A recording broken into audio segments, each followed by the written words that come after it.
আসসালামু আলাইকুম। আজ আমি রান্না করব ফুলকপি, সিম, টমেটো দিয়ে রুই মাছের পাতলা ঝোল।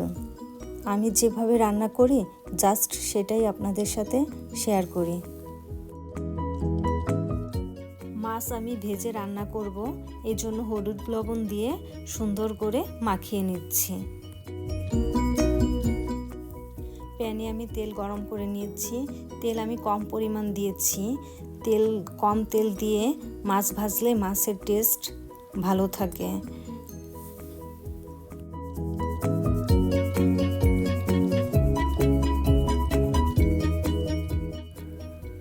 মাছ হয়ে গিয়েছে, এখন আমি মাছগুলো উল্টিয়ে নিচ্ছি। মাছ ভাজা কমপ্লিট। আমি এখন চলে যাব মূল রান্নায়।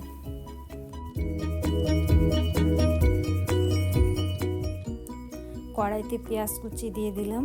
পেঁয়াজ কুচি ব্রাউন করে ভেজে নিব।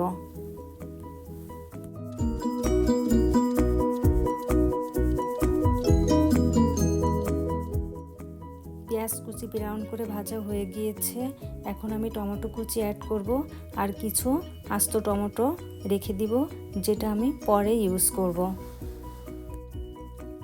আমি এখন রসুন বাটা দিয়ে দিলাম আর রসুন বাটা দিয়ে একটু রসুনটাকে ভেজে নিব, কারণ রসুনের যে একটা গন্ধ একটু ভেজে নিলে সেটা চলে যাবে।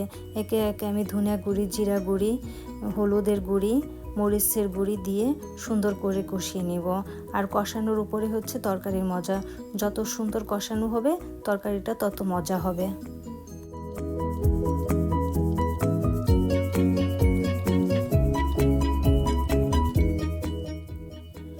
মশলাটা অলমোস্ট কষানো শেষ। আমি এখন একটু পানি অ্যাড করে দিলাম আর অ্যাড করে কিছু সময় জাল করে নিব।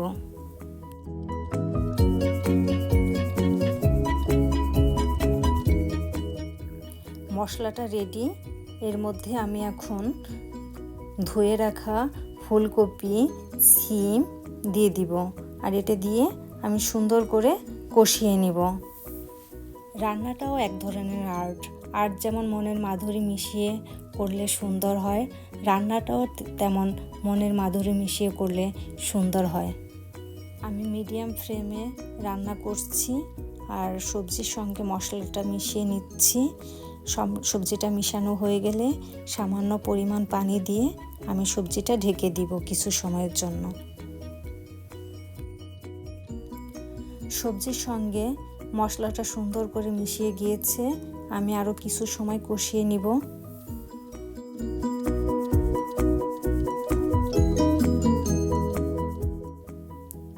আমি এখন সবজির সাথে কাঁচামরিচ অ্যাড করে দিলাম আর আগে কেটে রাখা টমেটোগুলোও অ্যাড করে দিলাম আর টমেটোগুলো দিয়ে আমি সুন্দর করে মিশিয়ে দিব। কাঁচামরিচ পরে দেওয়ার কারণ হচ্ছে কাঁচামরিচ যাতে বেশি সিদ্ধ না হয়।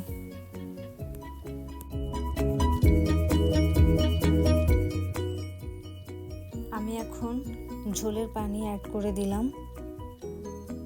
তো ঝোলের পানি অ্যাড করার পরে কিছু সময় ধরে একটু জাল করে নেব।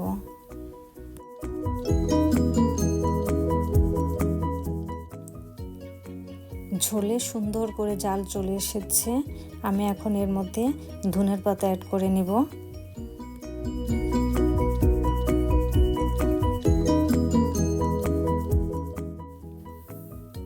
আমি ধনিয়ার পাতা অ্যাড করে দিচ্ছি আর সাথে ভাজা জিরার গুঁড়ো দিয়ে দিচ্ছি।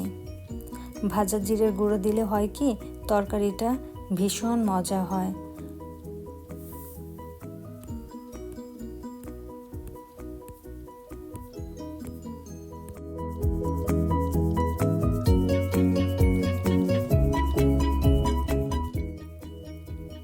আমি এখন ভেজে রাখা মাছগুলো দিয়ে দিব। মাছগুলো ঝোলের সঙ্গে সুন্দর করে মিশিয়ে নিব, তারপরে কিছু সময় জাল করে ঝোলটা নামিয়ে নিব। ঝোল রান্না কমপ্লিট, এখন পরিবেশনের পালা।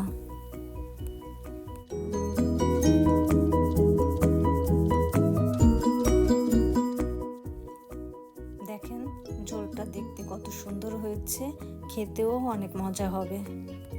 তো আমার ভিডিও যদি আপনাদের ভালো লেগে থাকে তাহলে আমার ফেসবুক পেজ ফলো দিয়ে রাখবেন এবং আমার ইউটিউব চ্যানেল সাবস্ক্রাইব করে রাখবেন। আল্লাহ হাফেজ, বাই বাই, দেখা হবে নেক্সট ভিডিওতে।